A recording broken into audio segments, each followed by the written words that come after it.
तेरी रहमतों का दरिया सरे आम बह रहा है, हर लब पे इस्तग़फ़ार का पैगाम रह रहा है। तू माफ़ करने वाला है, तू बख्शने वाला है, बस इसी उम्मीद पे बंदा तेरे दर पे खड़ा रह रहा है।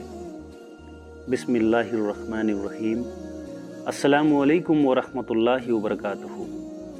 मोहतरम नाज़रीन, आज हम बात करेंगे कि इस्तग़फ़ार करने से कौन सी नेमतें मिलती हैं। अल्लाह ताला अपनी रहमत और बख्शिश के दरवाजे किस तरह खोलता है, इसे ज़रा गौर से सुने।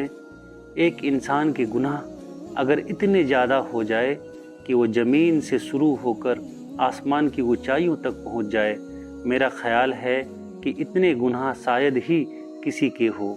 लेकिन फिर भी अल्लाह ताला क्या फरमाते हैं?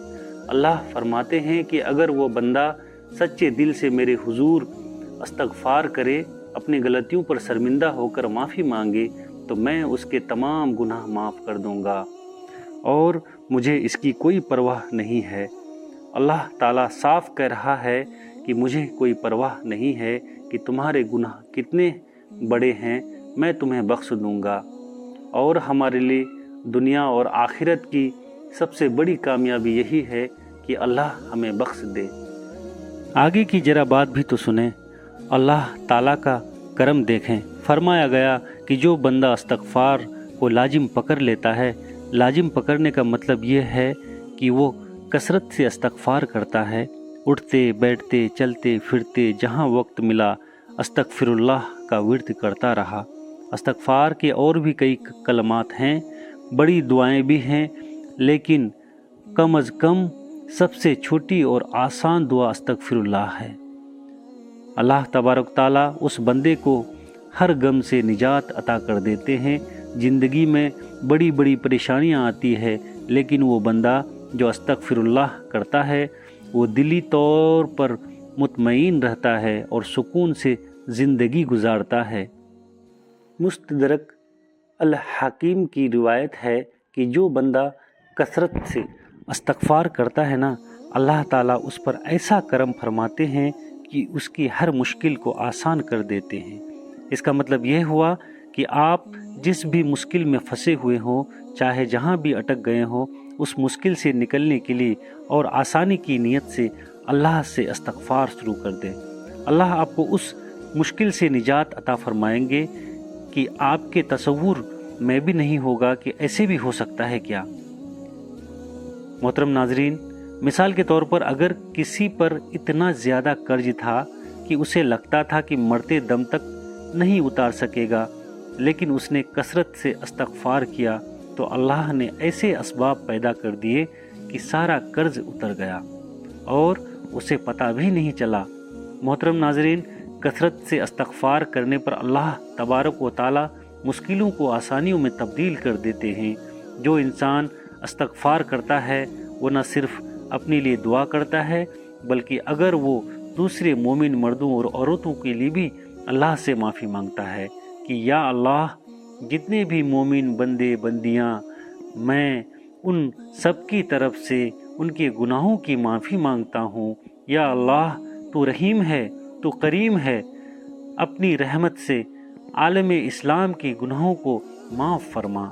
तो ये बंदा अल्लाह के इतने करीब चला जाता है कि अल्लाह के रसूल सल्लल्लाहु ताला अलैहि वसल्लम फरमाते हैं कि फिर वह बंदा जो भी दुआ मांगता है ना, अल्लाह उसकी हर दुआ कबूल फरमाते हैं।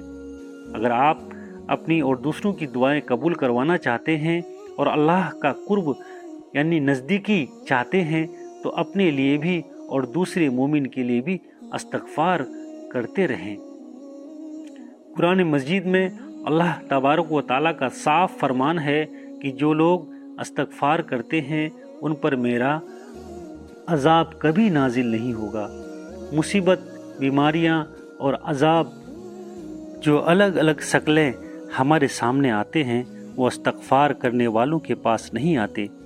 जब तक बंदा इस्तग़फ़ार करता रहेगा वो महफूज रहेगा। इसके अलावा अल्लाह का फरमान है कि जो लोग इस्तग़फ़ार करते हैं, मैं उन्हें जिस्मानी और रूहानी हर लिहाज से मजबूत बना देता हूँ।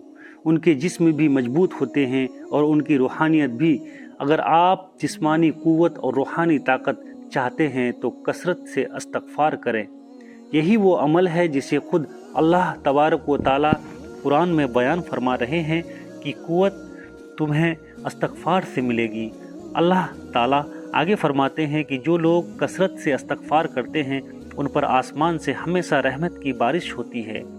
ایسے لوگ پر غیبی عذاب اور مصیبتیں نہیں آتی، بلکہ جب بھی آسمان سے کچھ برسے گا وہ رحمت ہوگی۔ بیماریاں اور وبائیں ان لوگوں پر آتی ہے جو استغفار کرنا چھوڑ دیتے ہیں۔ کاروبار میں ترقی، مال میں برکت، مال کی فراوانی چاہنے والوں کے لیے بھی اللہ کا یہی فرمان ہے کہ استغفار کرو۔ اللہ تمہاری مالی مدد فرمائے گا، تمہاری اکنومی مضبوط ہو جائے گی۔ اگر آپ مسیح حالت میں بہترین چاہتے ہیں تو اللہ کا وعدہ ہے کہ میں تمہاری مدد کروں گا اور تمہاری سرحدوں کو مضبوط کروں گا۔ اللہ سے زیادہ سچی بات اور کس کی ہو سکتی ہے؟ تمام کاروباری گھاٹے اور نقصان پورے ہو جائیں گے، بس کثرت سے استغفار کریں۔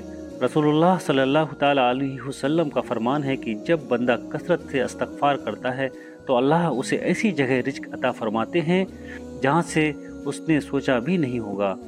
اسے ایسا منافع ملتا ہے جس کا اس نے کبھی تصور بھی نہیں کیا تھا۔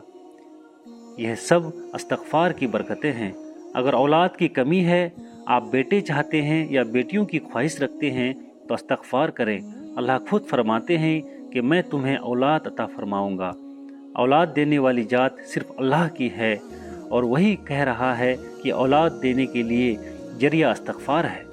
اور سب سے بڑا فائدہ فرمایا گیا کہ روزائے محشر جب اعمال کا حساب کتاب ہوگا اور جس بندے کے نام اعمال میں استغفار زیادہ لکھا ہوا ہوگا اس کے لیے جنت کی خوشخبری ہے، وہ بندہ کامیاب ہو گیا۔ لہٰذا اگر گناہوں کی معافی چاہیے، غموں سے نجات چاہیے، مشکلوں کا حل چاہیے، دعاؤں کی قبولیت چاہیے، عذاب سے حفاظت چاہیے، جسمانی اور روحانی طاقت چاہیے، آسمان سے رحمت چاہیے، کاروبار میں ترقی چاہیے، نیک اولاد چاہیے یا جنت کا داخلہ چاہیے، تو ہر چیز کا حل صرف اور صرف کثرت سے استغفار کرنے میں ہے۔ اللہ پاک سے دعا ہے کہ اللہ تبارک و تعالی ہمیں دنیا اور آخرت دونوں جہانوں میں کامیابی اور بھلائیاں عطا فرمائیں۔ آمین ثم آمین۔ محترم ناظرین، جانے سے پہلے اللہ کے لیے اپنی محبت کا اظہار ضرور کریں۔ کمنٹ باکس میں جا کر اللہ پاک کے 99 ناموں میں سے کوئی بھی ایک نام ضرور ٹائپ کر دیں۔ امید ہے کہ آج کی یہ ویڈیو آپ کے لیے، آپ کے ایمان کے لیے افروج ثابت ہوئی ہوگی۔ اسی طرح کی اور بھی بہترین اسلامی معلومات اور وظیفوں کے لیے ہمارے چینل کنزا اسلامک وائس کو ضرور سبسکرائب کر دیں۔ نیک پیغام کو دوسروں تک شیئر کریں۔ اللہ آپ سب کو خوش رکھے۔ اللہ حافظ۔ اپنا بہت زیادہ خیال رکھیں اور ہمیشہ ہمارے ساتھ اس چینل کے ساتھ بنے رہیں۔